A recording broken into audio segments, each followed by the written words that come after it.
Yeah, step up, lean in. Big dreams on the screen again. From the block to the band to the big stage playing. We talk wins, talk grind, talk yes you can. Hey! Welcome to A Better Chance TV. We speak into the future on your screen. With your host Monique Robinson, you see. We talk life, talk hustle, talk dreams. Hey! We talk life, talk hustle, talk dreams. Suit jacket, kicks on her feet. Monique in the chair, whole crew on beat. Spotlight bright on the next big name. HBCU bound, writing out they own lane. Scholarship stack, new doors swing wide. From late night study to that tassel high. Entrepreneurs, scholars, whole fam tuned in. Every story here start where you stand. Welcome to A Better Chance TV. We speak into the future on your screen. With your host Monique Robinson, you see. We talk life, talk. Welcome, guys. It is our favorite time of the year. And yes, you'll be seeing a lot of me. Now, it is our favorite time of the year. It is time for the Takeisha A Davis annual competition. So this competition, it goes from June to September, and you will see some of the most amazing scholars share their essays, their expertise, their reasoning on why they want to attend one of our nation's historically Black colleges and universities. Now, today we have a special guest, but before she comes on, I have to do some announcements. I know. Now, coming up really soon in the San Antonio area, we have our annual HBCU summer send-off celebration. Now, if you are a scholar who completed the information to be registered, congratulations.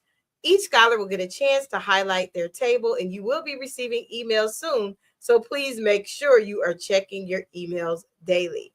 Now, the summer send-off, we are accepting vendors, we are accepting alum, but most importantly, we need your help with getting some of those college essentials.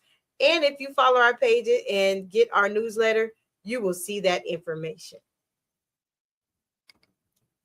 All right, now we're back. Now, this is our fourth or fifth year. I can't really remember, which is kind of sad, of our annual contest. Now, some of our contest winners, like special shout out to Kaylin Cherry. She graduated from the Central State University this year, and she was one of our recipients. I believe she won. And then also, our kids are just doing some amazing things. So congratulations to everyone who have graduated, done big things, changed job, got those internships. But after this commercial, we will definitely be with our first essay reader for the year. Are you interested in attending an historically Black college or university?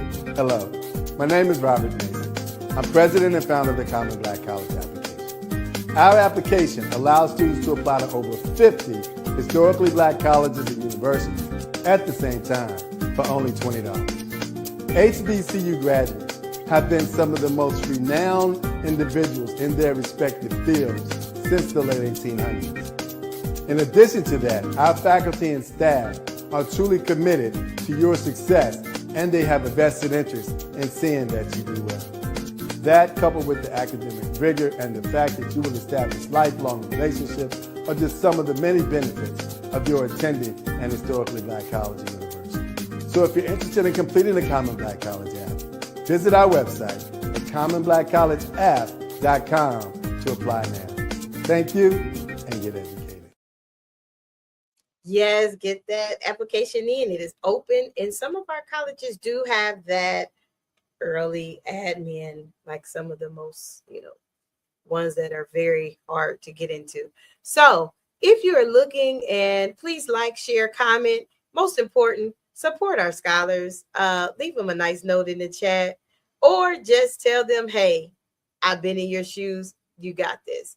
Now, if you are watching, we do have our QR code. We do accept donations via Giveify, or scan that QR code and it will direct you to how you can support us, because yes, we need it. Now, I am going to invite our guest on the show. So let's see how she's doing.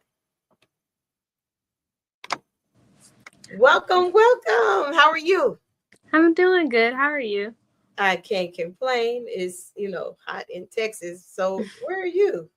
I'm in the Windy City, Chicago, Illinois. Yay. Well, a little cooler than here. Kind of wish I was there. Like, I love Garrett's popcorn. I know that. I know. I It's need to pretty focus. good. I love Garrett's. And then I like some of the pizza, but I'm a focus. You like, lady, I'm on here to read my essay. You talking No, I about love food. it. I love it. I'm a foodie. I can't help it. So, where are you going in the fall? I'll be attending the Tuskegee University. Go to Tigers. Come true. And she even knows the slogan already. Are you ready to ball and parlay or not Of yet? course. Of course. See, I might have to come down there and go to a game because I've been wanting to do that's like my favorite HBCU chant. It is But really good. It's it so goes, catchy. I love every time I hear it. yeah, It's so good. I love it. Are you going to be in any auxiliary or anything? I'll probably be on the cheer team. That's about Yeah. it. Yeah. I'm not Oh, going so to play in the you really band, get, yay, you but I'll really be get on to the rock. sideline. Okay, then. So that means you get to really do the dance to hmm okay. Well, congratulations early. Thank So you. are you like ready? Or are you still like, no, I don't want to leave mom yet? I'm a little bit in the middle. I'm really excited because I love Tuskegee, but I'm gonna miss home. Like I love Chicago too, but I'm ready. Well, I mean, at least the food is good at Tuskegee. Like, Yeah, I have heard that. so, how did you hear about the contest? I always like to ask people that. So I had a scholarship mentor, and she would send me a list of scholarships, and I would go through seeing like if I met the requirements or which ones would be good to me. And I came across this one. I'm like, oh, I have to apply. So thankfully, I moved on. Awesome, awesome. Yes, you made it to the second round, so you're in the essay round. Yay! And I actually like this round because it lets me get to talk to our scholars. I'm not a judge. They don't allow me to judge because they just figure if it was up to me, everybody would win. And it happens. I can't help it. I'm a Care Bear. But so are you ready to read your essay? Yes, I am. All right. The floor is all yours. Okay. I remember sitting in spaces where people spoke about their futures with hesitation, as if certain paths were already out of reach, not because they lacked ability, but because somewhere along the way, they were made to believe that those opportunities were not meant for them. Hearing that stayed with me. It made me realize how easily doubt can be passed down, just like struggle and limitation. In my own life, I saw what it looked like to work hard and still feel like you were trying to catch up. My mom carried everything on her own, making sure we were supported, even when it meant stretching herself thin. There were moments where stability felt uncertain, when it was clear that effort did not always guarantee ease. That reality shaped how I understood success. It was never just about reaching a goal, but about creating something more secure than what already existed. Instead of accepting those limits, I began to challenge them in the ways that I could. Through Medical Club, I worked to create a space where students felt capable of pursuing careers they once doubted. I remember one girl who was ready to change her path because she felt like she did not belong in the medical field. Our conversation was not about convincing her that she was capable, it was about helping her see that she already was. Moments like that showed me that breaking cycles is not always a visible act. Sometimes it is as simple as refusing to let doubt define what comes next. That same mindset drives my decision to pursue physical therapy. I have seen how inconsistent access to care can shape someone's quality of life, how recovery can feel out of reach depending on circumstance. I do not want to be a part of a system that only works for some. I want to be someone who bridges that gap, providing care that is not only effective but accessible and understanding. Education is what allows me to do that because I believe it can transform intention into impact. When I stepped on the campus of Tuskegee University, I felt something I had never felt before. There was a sense of belonging that did not need to be questioned. Students carried themselves with purpose, and professors were invested far beyond the classroom. The environment felt rooted in a shared understanding of growth and excellence. For the first time, I was not thinking about whether I would fit into a space. I felt aligned with it. Tuskegee showed me that I would not just be earning a degree, but growing in a community that is committed to seeing me succeed. Breaking generational cycles through education, for me, means shifting what is considered possible. It means that the sacrifices I have witnessed are not repeated in the same way. It means my younger brother will grow up seeing a future that feels attainable, not distant. It means the students I mentor will recognize themselves in spaces they once questioned. This is not just about where I'll end up. It is about what changes because I got there and who gets to see that it is possible next. Thank you so much.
Welcome back. So you guys heard a wonderful essay written by our lovely guest. Now, we might have another guest coming on later, but one of the questions that, as I was listening to your essay, which was wonderful, by the way, Thank you. What made you like, you didn't want to think of any other field? So it's just strictly medical? Okay, I really like this question. So, from a young age, I've always been a STEM girl. I thought I liked reading and I liked stuff like that until I started getting my test back and I realized I was doing much better in science and math. I remember I won the science fair 2 years in a row in elementary school. Thank you. When I got to my high school, I ended up doing this program where I took the 2 highest science classes, which was AP Biology and AP Chemistry.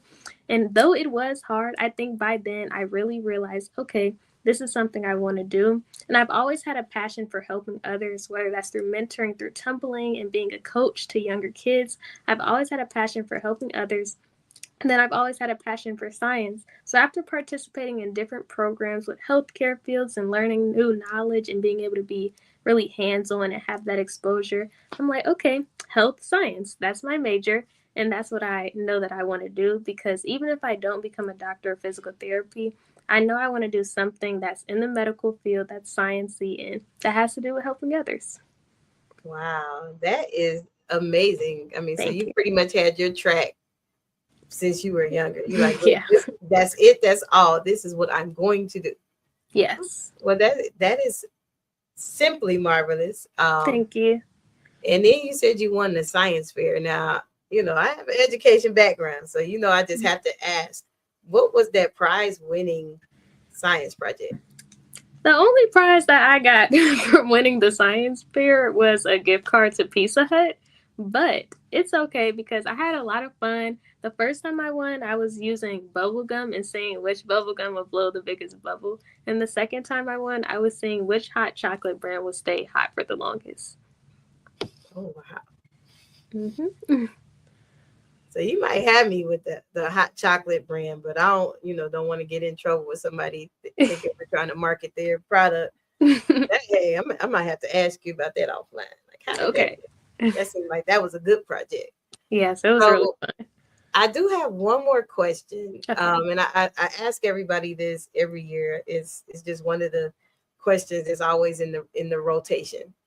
When you get to the Tuskegee University, how do you plan? I mean, with all the things going on in the world, how do you plan to leave your mark? Okay, that is a really good question. Thank you. How I plan to leave my mark is by joining first a lot of programs, and not just like stacking programs to stack my resume, but I definitely know I want to be a part of SGA, which is their student government. And I also want to create a program that's similar to the program I created at my high school, which is a medical club, because I feel like there's not enough programs that are actually encouraging people to be in the medical field. Like, we can look at the statistics and see the number of Black doctors, especially Black female doctors. It's very low. And I feel like that's a problem a lot of the times because people aren't getting the right resources, or a lot of people are discouraged. So I feel like if people have the resources and they have the support, it'll allow so much success and so many things to thrive, because I feel like so much can change but just by feeling like somebody has a little bit of support or having someone to help them and guide them along the way. And with the proper guidance, I know that I will leave my mark at the Tuskegee University. Well, that is simply awesome. I cannot wait to hear, and I do check on you. Now, some of our scholars, they don't realize it, but I do my checks periodically, and periodically I call. Like this week, one of our scholars from last year, I called her, and I think it probably scared her because I was like, "Hey, how was school this year?" Because I care. You know, that's a big step to go away from school, and you know, Tuskegee is a long way from the Windy City. It is. It is. But hey, you know, you got FaceTime, you got telephone, so you can make it work. And I, you know, look to hear great things, and thank you for sharing your essay. And I wish you much success as you go through this long process with us. But we only make it that way because we don't have any like basic requirements. We just want to see, you know, how bad do you want it type of thing. So, thank you so much for having me. Definitely. So guys, you have, you know, she left her mark. I don't know. These young people every year, they seem to amaze me. So stay tuned as we go through this process, and you will hear all of our people who have made it to round 2. But most importantly, show them some love by voting. I think I put it in the chat, or will be putting in the newsletter, definitely, who's ahead this week. And I don't know. Like I just pulled the numbers. That's all I know. I'm not a judge, thank God, because it was a lot. But thank you, and I look forward to seeing more of you as the rounds go by. Thank you so much. Celebrate the excellence of HBCUs with the HBCU Trivia Game. This board game provides an exciting and educational way to learn about notable alumni, historical events, sports news, and more. This trivia game is sure to be a hit and perfect for college-bound youth, alumni, and the entire family. Don't miss out on this opportunity to support, educate, and entertain Get the HBCU Trivia Game today. Go to hbcutriviagame.net to order. Welcome back. See, I told y'all, I you know, it's scholarship season, and I have 2 guests here today. I have Miss Vivian, who is all the way from Kansas City, and then I also have Alexandria. Now I might get this wrong. I think she's from Chicago, but I might be all the way wrong. Alexandria, where are you from? I'm from California. Oh Lord, I was all the way off. I knew it was a C. I get an E for effort. I said C. Yes. All right. So welcome you both, ladies. Thank you for coming. Now, before I let you get your essay reading started, because you know, congratulations on making it to round 2. Why at HBCU though? Would you like me to go first? Either one. You could go anywhere in the world, but why at HBCU? Okay, so a little bit of background on me. My mother actually attended an HBCU. And you know, growing up, she always told me how going to an historically Black college really changed her life. It was one of the best decisions that she made. And that inspired me to also pursue a similar dream. So growing up, I'll say around elementary school, this was my dream. I knew I wanted to attend an HBCU. And I just remember teachers asking me, you know, what's your dream college? And I would hear my classmates, they would say Harvard or Yale or Columbia, or because I'm from California, like UCLA or UC Berkeley. But none of those like really resonated with what I've been taught and what I know about historically Black colleges. So I will always say like Howard. And I remember a lot of my classmates and teachers would not know what historically Black college and universities were. So a lot of the time I'll have to educate, and that just grew my love for knowing I wanted to attend the HBCU, because I got the chance to share with my community what it was like for me to, number one, hear about it and to plan for the future to go there. So when I was in around 11th grade, I was a part of a nonprofit called College Bound, and we took a HBCU tour. And the first school on our list was Howard University. And I just remember the culture shock, like the absolute culture shock that I saw there. The community, people that look like me, Black women and men alike. And I remember talking with our tour guides, some of them wanted to become a part of government or like political activists or doctors. And I just remember like, wow, everybody on this campus is like that. And as I look around, I felt an urge of love, I guess you can say. I immediately felt it. And I knew at that very moment that I wanted to attend Howard University. So that was a little bit of my drive for wanting to attend a historically Black college. Okay. Awesome. Awesome. So Vivian, what about you? I understood the question, even though I can't hear you. But the reason I wanted to attend an HBCU, my journey was a little bit different. If I'm being so transparent, an HBCU was not on my radar whatsoever. I attend a predominantly white institution, and the first time that I even considered going to an HBCU was because of my counselor in school. And a lot of times I would go to her because she's one of very few Black administrators at my school, and just someone I saw solace in and advice from. And I would just come to her a lot of times just frustrated with how things were going, just how that I felt like I was being mistreated. And she advised me, you should go to an HBCU. And she told me this thing that really stuck with me. She told me that you have your whole life to be a minority. And that just really stuck in my head. And I was like, if I could, just for 4 years of my life, just feel like I really belong somewhere, then that would just make me as a person just feel immensely better in just every situation. And so that was really my drive for seeking and choosing an HBCU in general. Awesome. Now, I missed it, or I didn't quite catch it. Now, what are the schools that you guys are going to in a couple weeks, like in the fall? Where you headed? I'm actually attending Howard University in the fall. Now, I know that's a house divided because you said your mom graduated from here. Yeah, I had to show her who the real HU was. So okay, yeah. So you remember that at Christmas, you're going to miss out on some stuff. Vivian, where are you attending? And I'll be attending North Carolina A&T. Okay, Aggie Pride. See, y'all paths might cross. Oh yeah, literally. Just saying. So, if you're watching, we are on round 2 of the Takeisha A. Davis Scholarship. I am about to exit the screen because these ladies want to share their lovely essays with you all, and they will have a dialogue. So I believe Vivian will read, they'll dialogue, then Alexandria will read hers, and they'll dialogue, and then I will return after that. The floor is all yours, ladies. Yes. I'm gonna just say yes. I still can't hear you. Yeah, you're good.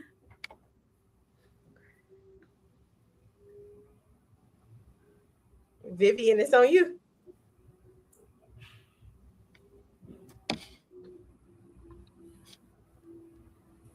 Vivian, you ready? Yes, I am. Okay. I can just begin? Mm-hmm. Okay. An Afrobeat is my version of old school R&B. When old school mixes with new school, it can sound amazing. I would call myself a bit of a remix, if you will, a mix of both Nigerian and Black American culture, each with their own individual sound, history, and rhythm. However, when new music comes about, there's always a generational shift, a divide so deep that we don't even hear the music anymore, just the voices of those who don't want to listen. I grew up in a culture of what you know about this. Quite frankly, I know a lot and yet very little. I grew up on Nigerian culture, attending Nigerian celebrations, eating Nigerian food, and listening to Nigerian music. I lived in a little bubble of Nigeria within America. But there's one thing that separates America from every other country. Everyone that comes to America is American. Moreover, stepping into Black America is a whole different track all on its own. Black America and African culture has never seen eye to eye, or at least for as long as that I've been alive. Ultimately, there's a feeling of betrayal that lingers on both sides. From an African standpoint, It is a rejection of a culture that was meant to celebrate revival, but was perceived as mockery. While Black America perceived culture as an arrogant accusation and an elitist projection, which I would consider to be misconceptions on both parts. However, putting out a fire that has been blazing for over a century is no easy feat. I quickly learned that I didn't know enough about Black issues as my peers, and maybe I didn't care enough. But when you live in Black America, it's a little startling to look around and wonder how you got there. Therefore, I immersed myself in Black culture. I became somewhat of a radical, if you will. I rode the sound waves of the soul. But the problem was I forgot to look back. Nigeria became a country I could only recognize in name. Then came the reverse of constantly finding and losing, and I had to stop. Nonyelum Vivian Shira. Imara Oniibu. Do you know who you are? You are a remix of two cultures combined. You don't have to toe the line, but you do need to educate yourself. Not for the sake of belonging, but for the sake of understanding not only yourself, but all those around you. I grew up with people on both sides who were unwilling to learn and change, people that were so stuck in their ways that they never grew. I refuse to continue that cycle. I refuse to remain stagnant. Identity isn't fixed. It is continuously growing, changing, and evolving. So take that information with you to every person you encounter. There is always more to know. A person is never known because a person is never stagnant, much like the creation of music. Thank you. Beautiful. That was absolutely beautiful. Okay, so I do have a couple of follow-up questions for you. Yes. So I know you answered like a little bit of this in your essay, but how did you find your like own personal identity with being both Nigerian and Black? I think what really helped me find my own identity was realizing that I didn't have to choose. I feel as a lot of times as humans, we try to box ourselves into a certain category or a certain demographic, or we are one type of person. But in all actuality, we are made up of so many facets of human life, and no one is making us choose. And we should stop having such a limiting mindset in that regard. So that's what really helped me find my own identity. Right. I love that. That's beautiful. Thank you. So my second question for you is, how did you find your favorite sound, like with music? I know like it could be like a mixture, but like how did you come to that like realization, I guess is the question. I think, Nigerian music was just always something I heard. It's just like always been just what reminded me of my childhood and made me feel at home. And then obviously like I live in America, so obviously I hear a bunch of music, and I just think just in general music is just so cool, and all types of music I really enjoy a lot, and I think you can enjoy as much as you want and experience all parts. Yeah, that's beautiful. Okay. One of my third question is, I mean, it's kind of like similar, but like you mentioned that you went to a predominantly white institution, correct? Yes. Okay, so how did you find I guess with you wanting to fit in and like listen to their music versus you being like, no, like I want to share like a little bit of my music with you guys, you know? And also like, did that ever make you feel, I guess, like left out or like not seen as much because maybe like they would listen to, you know, like a different type of music than you. So like, how did that make you feel, I guess? Yeah, I feel, especially when I was younger, just not being able to relate to your peers was kind of an isolating experience. But as I grew up, I learned that individuality is one of the most amazing gifts you could have as a person, and being able to stand out and stand on your own. And just having something that differs you from everyone else can be so impactful. So yes, at times, like I did wish I understood more, knew what they were talking about, but then I also realized the value in me having my own thing, if that makes sense. Yeah. And I also heard you mention something about being stagnant, like not being stagnant in your identity. Yes. So how did you like continue to push forward in finding who you are? Like, what was that process like for you? Again, I think it was just finding people that understood me and then just being willing to grow. Growth can be a really scary thing. Change can be a really scary thing. But like I said before, humans are continuously evolving. We're continuously changing, growing, and learning. And being able to embrace that, I think is just one thing that's just so helpful. Absolutely. That is beautiful. That is unfortunately all my questions I have for you. But that was a beautiful essay. Like 10 across the board. That was beautiful. Thank you for sharing that part, like about your background and like your history with me. It was beautiful. Thank you. Okay, so you mind if I share my essay too? Yes, please do. Okay, for sure. Okay, so health and safety are things that many people take for granted, but one experience shaped who I am and how I respond when life shifts unexpectedly. When I was 10 years old, I watched my father struggle to stay afloat in the water. Seeing him grasp for air and call for help terrified me. I felt frozen and helpless. I did not yet realize that this moment would become the beginning of my resilience. A year later, when I was 11, my father was rushed to the hospital and coded twice. 6 months after that, everything changed. My mother had to quickly prepare for a move to Chicago so my father could receive a heart transplant. I helped her shut down our home, pack our belongings, and prepare for uncertainty while she focused on his health. My younger sister and I were first sent to North Carolina to stay with my family until my mother could care for us again. Even though we were surrounded by relatives, everything felt unfamiliar. I was navigating online school during COVID while living with constant uncertainty about my father's survival.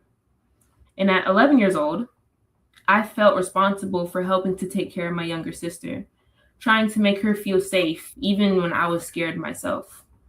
Childhood shifted into responsibility almost overnight.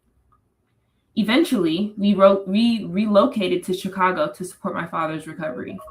Adjusting to a new city and new reality while also grieving the recent loss of my grandfather was so overwhelming. Those experiences began to shape me in ways I did not fully understand at the time. Some might say I became quieter and more reserved. I would say I became more observant. Trauma and uncertainty forces a person to confront a fork in the road. There is no going straight. You either allow your circumstances to define you or decide how you will respond. There was no returning to the life I once knew. I had to adapt. I learned how to lead within my family, often quietly. I learned how to steady myself, even when everything felt unstable. I learned how to move forward, even when the finish line shifted without warning. I became tired of being afraid and made a conscious decision that fear would not define me.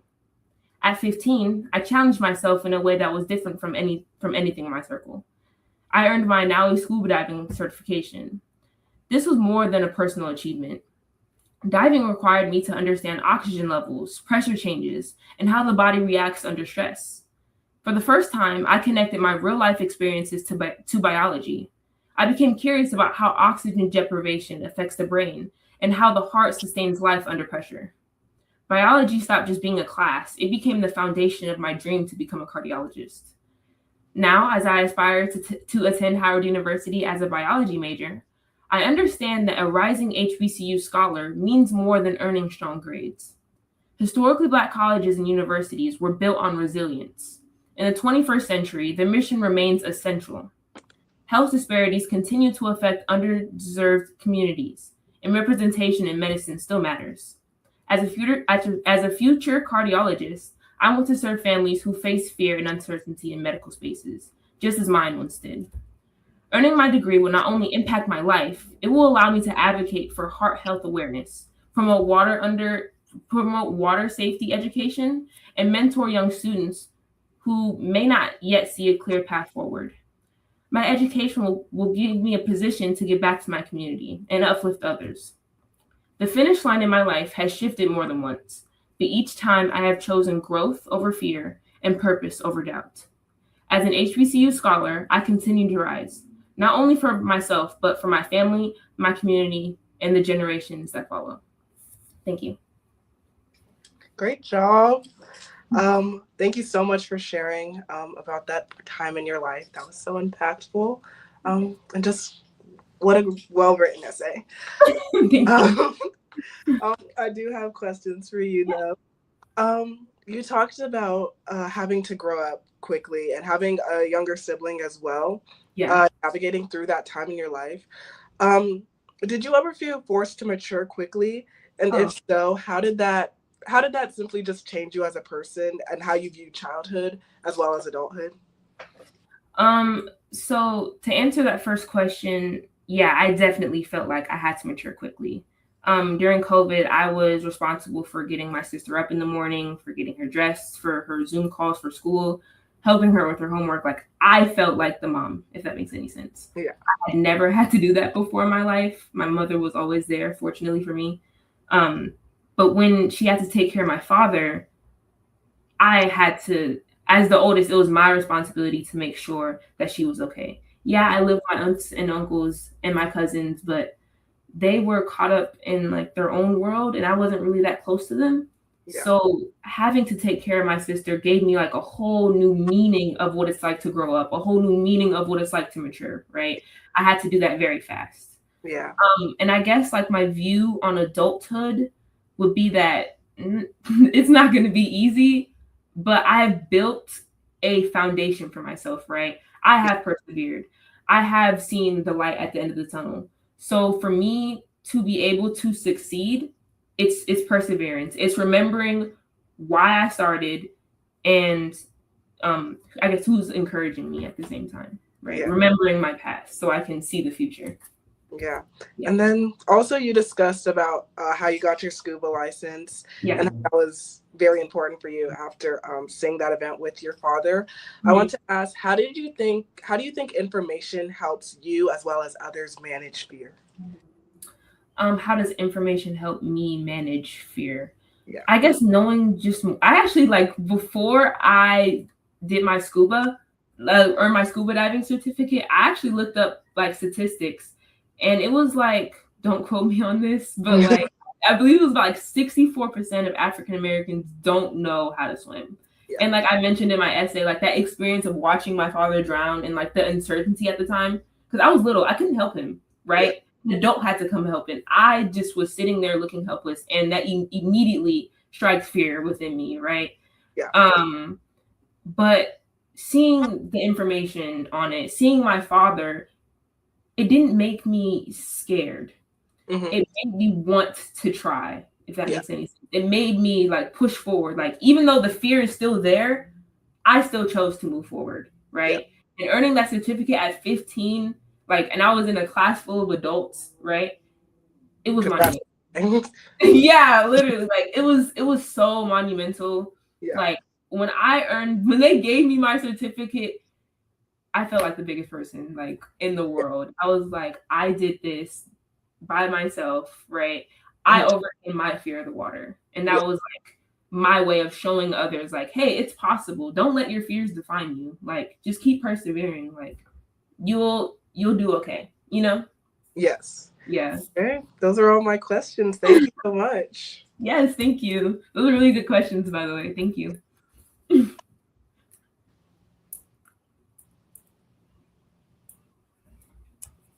Awesome, ladies. Wonderful essays that you both presented today.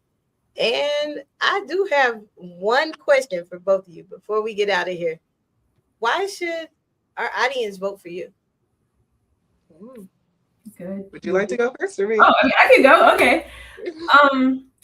So I would say, like, especially throughout my high school career, a lot of people have undermined me, right? A lot of people said I wasn't going to get into Howard, you know, despite my good grades, despite my good letters of recommendation. I had like a lot of people hating on me at the time, right? But again, just like with all the things that I talked about in my essay, me being able to overcome, me being able to persevere, like severely, I think that's what sets me apart completely. My perseverance, my willingness to not give up, even when times get hard, like I see the light at the end of the tunnel. I know exactly what my goal is, and I will do absolutely anything to obtain it. And a little bit of like background on me. I mean, I guess I kind of like already shared it about like how people just completely undermined me, but I didn't pay attention to that, right? I still saw my future. I knew exactly where I was gonna go. I knew exactly what I was gonna do, and I'm still the exact same way, present day, about to go to the school of my dreams, essentially. So I think that my willingness to persevere and see it through, even when it's tough, I think that's what sets me apart from the other contestants. Okay. Okay. Why I think people should vote for me is simply because I believe that I do stand out from my point of view and my perspective due to the fact that I do come from an immigrant background. Um, and being Black American while being part of an immigrant family is definitely a topic that is not often discussed, oftentimes because what happens instead of leaning into that background or history, a lot of Black Americans who come from immigrant backgrounds just assimilate. Therefore, I believe that I speak from a different perspective of someone who is, yes, willing to branch out into this new community of people while still carrying my cultural roots. Therefore, I just think I'm just someone who is an individual who just stands out from the crowd. And I hope people will recognize that and vote for me. Awesome, awesome. Well, you guys are definitely going to be a tough act to follow. As people know who watch us every year, this contest goes from June to September, and I wish you both much success as we go through the weeks. We won't have cuts anytime soon, but if you are interested in voting for these lovely ladies, the information is in the newsletter. So, congratulations to you both on making it to the next round. And hey, I'm proud of you both, and look Thank you. forward to coaching you all through this whole process. And also keep us updated when you get on campus. Send us some pictures so we know that you are actually there.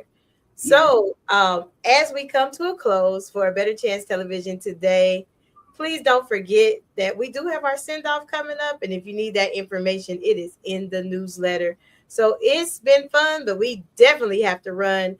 You met our first 3 contestants today, and we have like 60 of them. But I don't know, guys. It's tough. These ladies set the bar kind of high today. So whoever had to follow, you definitely have to bring it. So thank you for watching. Thank you, ladies, for persevering through your different obstacles. I really enjoyed the essay, but I'm not a judge. They don't let me judge. Okay, So thank until you. next time. Thank you. Thank you.